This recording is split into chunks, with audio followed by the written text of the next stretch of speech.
Assalamu alaikum. Alors, on est dans une nouvelle vidéo pour continuer ce qu'on a déjà commencé dans la première. Donc, je me souviens que je me suis arrêtée au témoignage 2 fois. Je vais répéter un petit peu les dernières lignes que j'ai dit.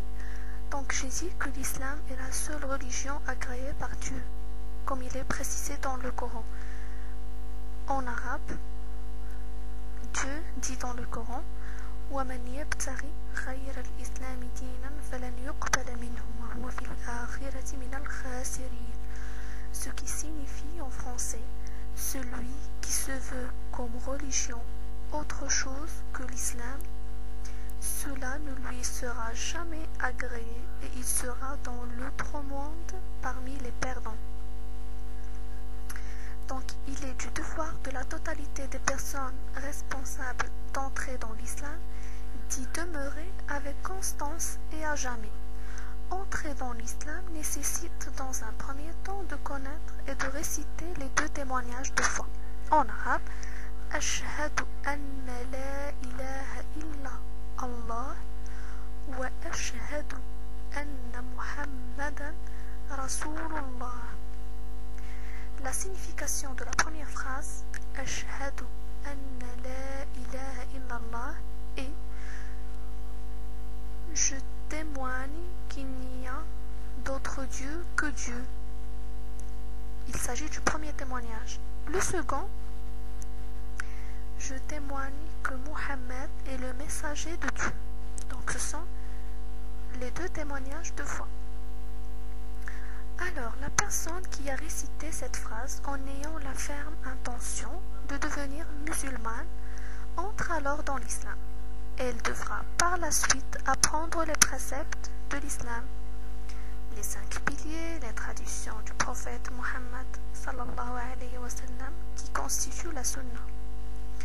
Sallallahu alayhi wa sallam veut dire en français paix et bénédiction sur lui. Ça veut dire sur le prophète Muhammad.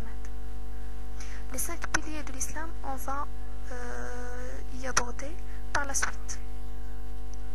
La sunna, c'est en français les faits et les paroles que notre prophète a dit.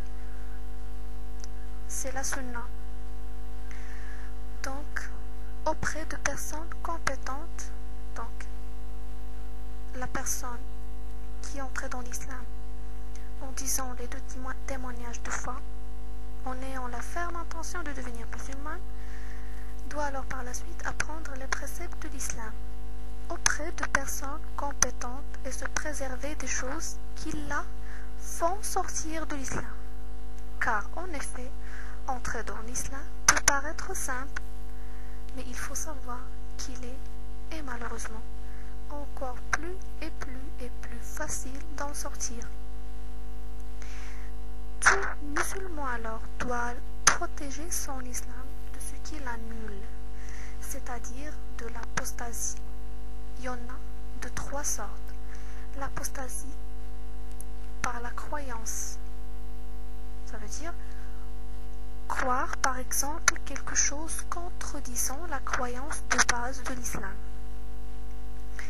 Il y a une apostasie par la parole, ça veut dire insulter la religion, par exemple. Et il y a par les gestes. C'est par exemple comme jeter un document sur la religion dans le but délibéré de dénigrer l'islam. L'islam s'adresse à toute l'humanité, sans distinction de peuple, de couleur, de peau,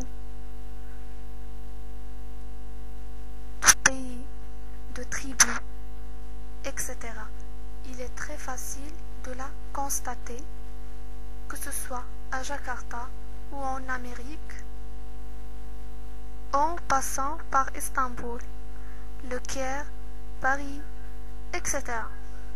On voit alors que l'islam est présent partout et est universel. Donc, je crois que je vais m'arrêter là et je vais tout de suite faire une autre vidéo pour continuer. C'est seulement pour que je n'interrompe pas tout de suite.